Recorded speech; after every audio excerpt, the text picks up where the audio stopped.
សួស្តីបងប្អូនហ្នឹងហើយថ្ងៃហ្នឹងខ្ញុំថាមកកាត់ត្រេនតែឥឡូវវាថ្ងៃពេកយើងកាត់អត់កាត់តល្ងាចអីមិនតែយើងកាត់អញ្ចឹងណាបងប្អូនហើយបងប្អូនចង់បានត្រេនយកទៅលក់បន្តតាក់តងមកវឹកមកព្រោះមានកាត់ខ្លះហើយកាត់ក្នុង100 200គីឡូខ្លះហើយពណ៌ហ្នឹងក៏អានៅលើក្បាលខ្ញុំក៏មានអាពណ៌ដីក៏មានដែរបងប្អូនហ្នឹងហើយតម្លៃខ្ញុំបោះដុំឲ្យតម្លៃរៀងល្មមបងប្អូនយកទៅលក់បានមុនចូលឆ្នាំខ្មែរហ្នឹងបងប្អូនណាហ្នឹងហើយបងប្អូនគ្រប់គ្រងរបស់ក្នុងស្រុកនិយាយរួមទៅហ្នឹងហើយពេលខ្លះបងប្អូនអត់ដឹងថារបស់ហ្នឹងមកពីខាងណាទេអញ្ចឹងណាបងប្អូនតែអានេះទិញពីខ្ញុំផ្ទាល់ចំការខ្ញុំផ្ទាល់នៅទីរួមខេត្តកំពតបងប្អូនចង់មកទិញដល់ចំការក៏បាន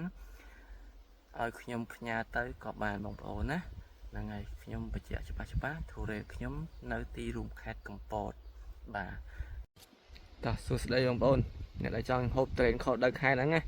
តាក់តងមកខ្ញុំមកត្រូវហើយអុកខាក់ខោដៅខែហ្នឹងឆ្ងាញ់បងប្អូនហ្នឹង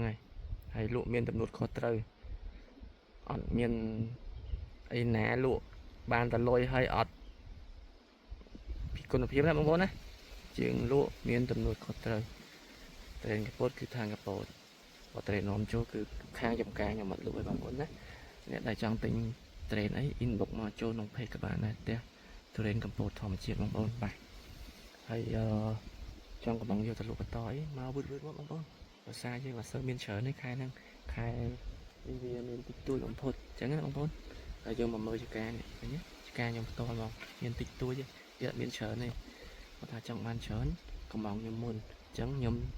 ទៅដើរមើលចំការបងប្អូនខ្ញុំទៀតបងប្អូនណាហ្នឹងហើយមកវឹកមកដោយសារទិញមានទំនួលខុសត្រូវអញ្ចឹងលក់មានទំនួលខុសត្រូវអញ្ចឹងណាបងប្អូន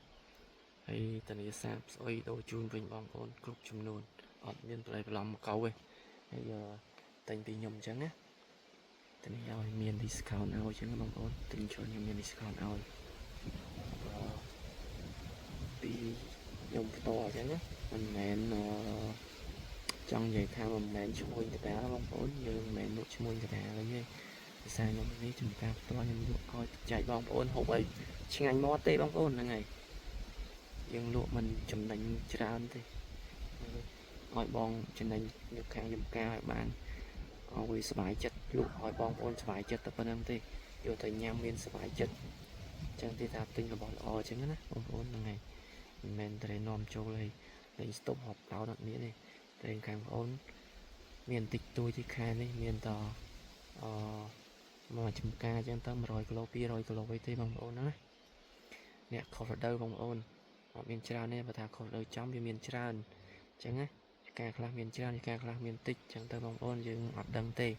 តែសម្រាប់ចំការបងប្អូនមានតិចតួចទេបងប្អូនអត់មានច្រើនទេបងប្អូនណាចង់បានច្រើនអីប្រាប់បងប្អូនមុនដើម្បីបងប្អូនត្រៀម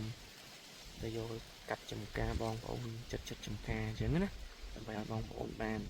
ហ្នឹងហើយចូលទិញក្នុង page មកមានតម្លៃពិសេសជូនអញ្ចឹងបងប្អូនហ្នឹងហើយតានេះឲ្យកពតថាកពតបងប្អូនណាមិនមែនឈ្មោះកដាលវិជ្ជាមួយសាទេមិនមែនឈ្មោះកដាលទេបងប្អូនណាតែនេះអត់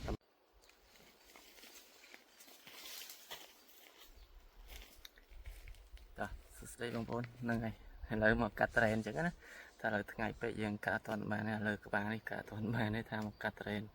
ហ្នឹងហើយបងប្អូនដែលចង់បានត្រេនអុកខាងកពតបោះដុំរៀងតម្លៃធូរល្មមអាចយកទៅលក់បានណាបងប្អូនអាចមកតាក់ទងខ្ញុំបានเพจចំការផ្ទះធូរ៉េនធម្មជាតិបងប្អូនហ្នឹងហើយបងប្អូនទិញច្រើនខ្ញុំមាន